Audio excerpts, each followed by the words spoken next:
WPL के इतिहास में गुजरात जायंट्स ने पिछले सीजन नंबर 5 पर फिनिश करने के बाद क्या वो इस बार नई कप्तान के अंडर टाइटल उठा सकती है? Hello guys, welcome to cricket report. दोस्तों, आज के इस वीडियो में हम लोग डिस्कस करने वाले हैं गुजरात जायंट्स की फुल स्क्वाड एनालिसिस के बारे में, बेस्ट प्लेइंग 11, उनकी वीकनेस क्या है, उनकी स्ट्रांगनेस क्या है और हमने उनको कितनी रेट किया। इसके अलावा कमेंट के बारे में भी डिस्कस करेंगे। देखो, आपको पता है कि 2024 में जो WPL हुआ है उसमें गुजरात जायंट्स नंबर 5 पर थी, यानी 5 टीमें भाई सबसे लास्ट पोजीशन पर आई। तो उन्होंने क्या डिसीजन लिया इस बार कि वो चाह रही हैं, उनकी मैनेजमेंट चाह रही है कि भैया कप्तान बदल दो, यानी बेथ मूनी जो उनकी कप्तान हुआ करती थी, अब उन्होंने उनकी जगह पर एशले गार्डनर को नई कप्तान अनाउंस कर दिया है। देखो, अभी ऑफिशियल आपको ये न्यूज़ नहीं मिलेगी, क्रिक बज़ वालों ने इस चीज़ को बहुत ज़्यादा डिकोड किया और बहुत ज़्यादा प्रमोट किया, तो ये बात 101% सर्टेन है, एग्जैक्टली सर्टेन है।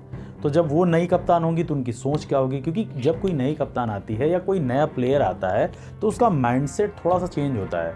तो मैं स्क्वाड में सबसे ज़्यादा यही एक चीज़ देखने को मिली कि यार भाई, बेथ मूनी जो स्टार खिलाड़ी हैं, आपकी विकेट कीपर हैं, ओपनर हैं, इतनी अच्छी स्टार्ट करती हैं, टीम को इतना ज़्यादा आगे तक ले जाती हैं, आपने उनकी जगह पर एशले गार्डनर को बना दिया। देखो, गार्डनर के अंदर वो क्वालिटी है, उनका इम्पैक्ट बहुत ज़्यादा अच्छा है, एज ऑलराउंडर बेस्ट ऑलराउंडर हैं।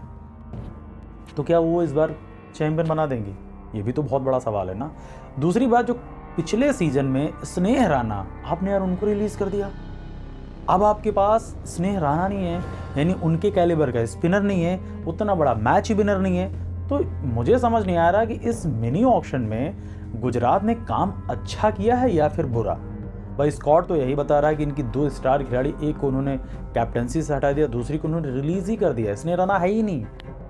तो अब हम लोग देख लेंगे प्लेइंग 11 में कि कौन कौन खिलाड़ी जगह बना रही है और कितनी रेटिंग इनको मिली हुई है। नंबर 1 पर मैं रख रहा हूँ बेथ मूनी को। मूनी मेरी इस टीम की विकेट कीपर है और आपको पता है जिस दिन उनका दिन हुआ, सामने किसी भी लेवल का अपोजिशन हो, बॉलिंग यूनिट कैसी हो, उनको फ़र्क नहीं पड़ता, वो अपने अकॉर्डिंग मैच चलाएंगे और वहाँ से टीम को मैच जितवा कर ही देंगे।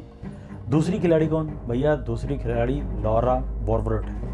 देखो, आपको पता है कि साउथ अफ्रीका की कप्तान रह चुकी हैं, प्रेजेंट टाइम में भी हैं, और इनका परफॉर्मेंस किसी भी ICC इवेंट से लेकर के किसी इंडिविजुअल सीरीज़ में चाहे जिसमें उठाकर देख लो, लाजवाब performance. As a opener test में ओपनिंग करती हैं, ODI में ओपनिंग करती हैं, T20 में ओपनिंग करती हैं, तो आपको पता है लाजवाब खिलाड़ी हैं। जब आप तीनों फॉर्मेट के ओपनर होते हो और इतना अच्छा इम्पैक्ट होता है तो आपको बताने की ज़रूरत नहीं। पिछली बार इनको बहुत ज़्यादा डाउन द ऑर्डर आना पड़ रहा था, लेकिन मेरे हिसाब से अगर गार्डनर आई हैं तो इतना सा चेंज ज़रूर करेंगी, तो आप इनको रख सकते हो। एक और खिलाड़ी मेरे मतलब दिमाग में आ रहा था कि वो हो सकती हैं, वो फूलमती, भारती फूलमती हो सकती हैं, क्योंकि वो पिछले सीजन 1 या 2 मुकाबलों में ओपन किया, उन्होंने बहुत अच्छा इम्पैक्ट डाला। लेकिन वो पूरा का पूरा कॉम्बिनेशन देखना पड़ेगा कि किस हिसाब से कॉम्बिनेशन फिट बैठ रहा है, उस हिसाब से उनको टीम में शामिल किया जाएगा। इसके अलावा हो सकता है वो शामिल हो सकता है नहीं हो। तो आपके दोनों ओपनर शॉर्ट आउट हो गए। अब नंबर 3 पर कौन खिलाड़ी? भैया, नंबर 3 पर अगर मुझे रखना होगा ना तो मैं सीधा डायरेक्ट जाऊंगा हरलीन देवल के पास, क्योंकि देवल की प्रेजेंट टाइम में रेड हॉट फॉर्म है, और जो वो मिडिल ऑर्डर में आकर खास नंबर 3 नंबर 4 पर उन्होंने जिस हिसाब से बल्लेबाजी की, ODIs में 100 लगा दिया, बहुत अच्छी पार्टनरशिप हुई, तो उनकी फॉर्म का हमें इस्तेमाल करना चाहिए। और मैं एक चीज़ दावे के साथ कह सकता हूँ, अगर उनको ऊपर बैटिंग करने का मौका मिला तो बहुत बड़ा इम्पैक्ट GG के लिए, यानी गुजरात जायंट्स के लिए, वो छोड़ सकती हैं या कर सकती हैं। तो अब हो गई नंबर 3 पर हमारी प्रॉपर हरलीन देवल।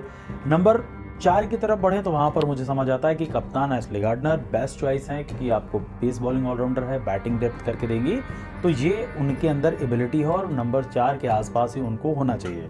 नंबर 5 पर कौन? वहाँ पर डी हेमलता आपके पास अच्छा ऑप्शन है, या आप चाहो तो स्क्वाड देख लो, वहाँ पर कोई ना कोई बदलाव कर सकते हो, उसमें कोई बहुत बड़ा कहते नहीं तीर मारने वाली बात नहीं है। 1 से 2 खिलाड़ी आप हर मैच में बदलोगे ना तब भी काम चल जाएगा, कोर आपका वही रहेगा, तो कोई प्रॉब्लम वाली बात नहीं है।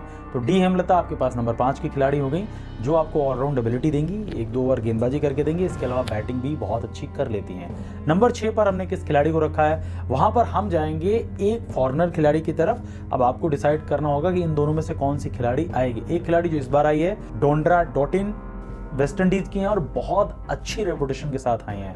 मैं ये बोलूँगा ऑलराउंड एबिलिटी है, लेकिन मैं जिस हिसाब से उनकी हिटिंग का कायल हूँ ना, वो लाजवाब हिटिंग है। इसके अलावा दूसरा ऑप्शन उनके पास डैनियल गिब्सन का है, जिनको बहुत ज़्यादा देखा नहीं, इंग्लैंड की हैं, लेकिन परफॉर्मेंस उनकी भी डिसेंट है। पेस बॉलिंग ऑलराउंडर दोनों हैं। अगर आप डॉटिन की तरफ जाओगे वो भी पेस बॉलिंग ऑलराउंडर और गिब्सन भी पेस बॉलिंग ऑलराउंडर हैं, तो वहां पर आपको कॉम्प्रोमाइज़ नहीं करना पड़ेगा। लेकिन एज अ बैटर या एज अ फिनिशर अगर आपको देखना होगा तो मेरे हिसाब से आपको वेस्ट इंडीजियन पावर का इस्तेमाल करना चाहिए, वेस्ट इंडीजियन फ्लेवर को अपनी टीम में ऐड ऑन करना चाहिए, क्योंकि उनको पता है कि सिक्स हिटिंग कैसे किया जाता है, उनको पता है कि लंबी लंबी नॉक्स कैसी खेली जाती हैं। तो मेरे हिसाब से मैं फेवर करूंगा डोंड्रा डॉटिन, वेस्ट इंडीज की हैं और बहुत अच्छी रेपुटेशन के साथ आई हैं। मैं ये बोलूँगा ऑलराउंड एबिलिटी है, लेकिन मैं जिस हिसाब से उनकी हिटिंग का कायल हूँ ना, वो लाजवाब हिटिंग है। इसके अलावा दूसरा ऑप्शन उनके पास डैनियल गिब्सन का है, जिनको बहुत ज़्यादा देखा नहीं, इंग्लैंड की हैं, लेकिन परफॉर्मेंस उनकी भी डिसेंट है। पेस बॉलिंग ऑलराउंडर दोनों हैं। अगर आप डॉटिन की तरफ जाओगे वो भी पेस बॉलिंग ऑलराउंडर और गिब्सन भी पेस बॉलिंग ऑलराउंडर हैं, तो वहां पर आपको कॉम्प्रोमाइज़ नहीं करना पड़ेगा। लेकिन एज अ बैटर या एज अ फिनिशर अगर आपको देखना होगा तो मेरे हिसाब से आपको वेस्ट इंडीजियन पावर का इस्तेमाल करना चाहिए, वेस्ट इंडीजियन फ्लेवर को अपनी टीम में ऐड ऑन करना चाहिए, क्योंकि उनको पता है कि सिक्स हिटिंग कैसे किया जाता है, उनको पता है कि लंबी लंबी नॉक्स कैसी खेली जाती हैं। तो मेरे हिसाब से मैं फेवर करूंगा थोड़ा सा डॉटिन का। तो नंबर 6 पर आपको डॉटिन मिल गई। नंबर 7 पर कौन है? सिमरन शेख या फिर साइली सतगिरे हैं। अच्छा नाम मैं बोल सकता हूँ, बहुत ज़्यादा एक्स्ट्राऑर्डिनरी नहीं बोलूँगा, क्योंकि बहुत ज़्यादा हमने इनको देखा नहीं है। जब देखा नहीं है तो ज़्यादा पहले प्रोडिक्शन करने का कोई फ़ायदा नहीं। तो इस हिसाब से, और ठीक है यार, कोई नया पर्सन होगा, थोड़ा सा टीम को समझेगा, माहौल समझेगा, अपने आप को उसमें इन्वॉल्व करेगा, तो हो सकता है यार उनकी सिचुएशन बन जाए, अच्छा अपने आप को एडजस्ट कर ले जाए, तो लंबे दिनों तक जीजी में टिक सकती हैं। अब नंबर 8 की जो कंटेंडर है तनुजा कंवर, उसमें तो कोई डाउट नहीं होना चाहिए, पिछले सीजन भी खेली, बहुत अच्छी ऑलराउंडर है। मैं बोलूँ बॉलर बोलूँ तो थोड़ा ज़्यादा अच्छा लगेगा, क्योंकि उन्होंने बहुत अच्छे मैचेस निकाले हैं। इसके अलावा नंबर 9 पर आपको मेघना सिंह देखने को मिल जाएंगे, जो लाजवाब गेंदबाजी करती हैं, खासकर पेस बॉलिंग। इसके अलावा आपको मन्नत कश्यप, जो आपको एक स्पिनर मिल जाएंगी। शबनम शेख के रूप में आपके पास एक और खिलाड़ी रहेंगी। मेरे हिसाब से ये प्लेइंग 11 है जो डिसेंट दिख रही है और डिसेंट दिखनी भी चाहिए। अब इनका कारमा कहाँ तक पहुँचता, कहाँ तक नहीं पहुँचता, वो इनके अपने माइंडसेट पर डिपेंड करता है, गेम प्लानिंग पर डिपेंड करता है, ये किस हिसाब से सिचुएशन को अडॉप्ट करती हैं, उस हिसाब से कहानी बनेगी। वीकनेस की बात करें तो देखो, मुझे लगता है कि वीकनेस के रूप में एक तो आप कप्तान बदल रहे हो, यानी कुछ ना कुछ वीकनेस लिंक है, तभी तो आप कप्तान चेंज कर रहे हो। दूसरे बात, आपके पास स्नेह राणा जैसी क्वालिटीफुल स्पिनर नहीं बोलूँ, क्वालिटीफुल ऑलराउंडर नहीं है। तीसरी बात मुझे कि इनके पास जो एक बड़ा नाम होता है एज अ बॉलर, वो नहीं दिख रहा। मेघना सिंह है, ठीक है, स्पिनर कौन, बड़ा नाम, बस ये चीज़ मुझे थोड़ा सा खल रही है, क्योंकि आपके पास इंडियन कोर का बहुत बड़ा सुपरस्टार आपके साथ नहीं है। अगर हरलीन देवल को छोड़ दिया जाए तो बस मुझे इतनी सी वीकनेस नज़र आ रही, बाकी बहुत ज़्यादा चेंजेस की ज़रूरत है नहीं। अगर वहीं स्ट्रांगनेस की बात की जाए तो मुझे लगता है कि ओवरसीज़ का जो पूरा का पूरा कोर ग्रुप है वो बहुत ज़्यादा स्ट्रांग है।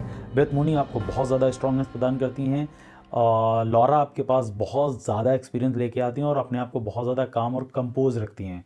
एस्ले गार्डनर इस बार कप्तान है, बेस्ट ऑलराउंडर मैं बोलूँगा। इसके अलावा अगर आपको देखना होगा तो 1 से 2 और नाम जो आपको स्ट्रांगनेस प्रदान करते हैं, और मेरी नज़र में अगर आपने हरलीन का बहुत अच्छा उपयोग कर लिया तो उन्होंने आपकी टीम को 2 से 3 मैच अपने बिहाफ पे निकाल कर दे देंगी। तो मेरे हिसाब से ये टीम का क्वेश्चन है। बेस्ट अब मैंने आपको बता दिया, वर्स्ट बता दिया, यानी वीकनेस बता दी और स्ट्रांगनेस बता दी। अब डिपेंड करता है कि भैया मैंने इनको कितना रेट किया। मैंने इस टीम को 8 आउट ऑफ 10 की रेटिंग की है, जो एक डिसेंट रेटिंग है। इनसे आगे सिर्फ डीसी है, इसके आगे सिर्फ आरसीबी और एमआई है। यूपी का मुझे लगा कि बहुत ज़्यादा डिप है, क्योंकि हिली उनकी कप्तान इंजर्ड है, इसी वजह से उनको 7.5 की रेटिंग दी गई थी। तो मेरे हिसाब से ये एक बेस्ट ओकेजन है इनके लिए। अब आपको क्या लग रहा है कि आपको इनमें से कितना रेट करना चाहिए, कौन खिलाड़ी चेंज होना चाहिए, वो सीधा कमेंट में बता दीजिएगा। अब हम देख लेते हैं आगे कुछ कमेंट। भैया हमारे एक यूज़र हैं गौरव जी, उन्होंने एमआई यानी आईपीएल की प्लेइंग 11 भेजी है। वो चाह रहे हैं कि रोहित शर्मा के साथ विल जैक्स आ जाएं, मिडिल ऑर्डर में तिलक वर्मा, सूर्य कुमार यादव, कीपर के रूप में रॉबिन विंस आ जाएं, all-rounder Hardik Pandya and Mitchell Santner, Allah Ghazanfar, fast bowler के रूप में दीपक, जस्सी और ट्रेंट बोल्ट। वो चाह रहे हैं कि अगर रिप्लेसमेंट यानी सब्स्टिट्यूट या फिर हमें इम्पैक्ट की ज़रूरत लगे तो रिकल्टन या फिर करण शर्मा या फिर रीस टोपली। तो भाई आई फील आपकी प्लेइंग 11 बिल्कुल सही है। एक और यूज़र है, उन्होंने भी आईपीएल की ही एमआई की प्लेइंग 11 बनाई है। वो चाह रहे हैं कि रोहित के साथ रिकल्टन, फिर Tilak Varma, Sky, Will Jacks, Hardik, Naman Dhir impact के रूप में आ जाएं, करण शर्मा, दीपक चहर, अल्लाह गजनफर, बोल्ट और जस्सी। तो भाई मैं एक चीज़ आपको बताना चाहूँगा कि अगर आपने विल जैक्स को नंबर 5 के लिए टीम में शामिल किया तो भैया शामिल मत करो, क्योंकि फिर आपको उनकी ज़रूरत नहीं है। अगर आप चाह रहे हो कि विलजैक्स का पूरा यूज़ कर पाओ तो या तो आप उनको ओपन करवाओ या फिर नंबर 3 के लिए वो बेस्ट चॉइस हो सकते हैं। तो ये थे आज के कुछ कमेंट। अब आपको क्या करना है, वीडियो को लाइक करना, चैनल को सब्सक्राइब करना और नोटिफिकेशन की घंटी ज़रूर ऑन कर देनी, जिससे आपको टाइम टू टाइम नोटिफिकेशन मिलता रहे। बाकी आप अगर हमारे साथ लाइव में जुड़ना चाहते हैं तो 9 से 9:30 के बीच में आप आ जाइएगा। वहाँ पर हम थोड़ा लाइव में कुछ गुफ्तगू करते हैं, थोड़ा बहुत इंटरेस्टिंग बातें करते रहते हैं। हम मिलते हैं आपको एक नई वीडियो के साथ, तब तक के लिए जय हिंद।